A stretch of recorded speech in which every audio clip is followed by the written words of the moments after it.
Hi guys, good morning and welcome back to my YouTube channel guys. So for today's video guys, di ano po may sa among garden ni mama. Nananom na mi og kamote. So ana So sa kamitros ang gilayon. Na kamutangan na ni mama daan ang kada tamnan.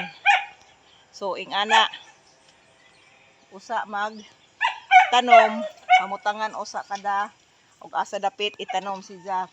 So, kuan kabuok, tulo kabuok siya. Ayan. So, ing ana, ana, mao na isundon siya og tanom.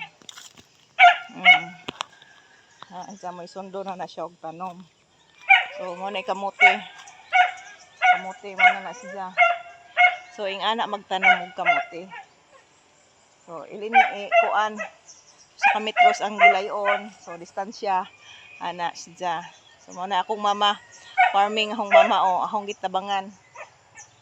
So mo na ni among miagi mamong garden among nahinlo namo. So mo na ni among tamnan na namo. So ayan So nga na gilayon.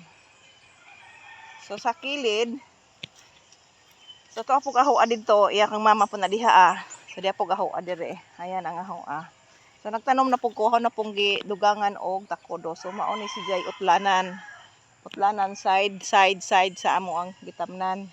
So nganhi.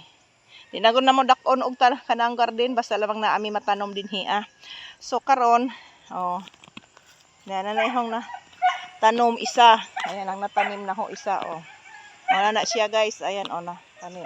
So ang yang distansya so magsugod na pug ko ana siya tanom. So mao na ni amo ang buhaton namo karong adlaw para kaysa maglingkod lang ni ba. Ayan na lamang na amin na tanom lami pug ad panahon kay wa man poy uwan, wa poy init.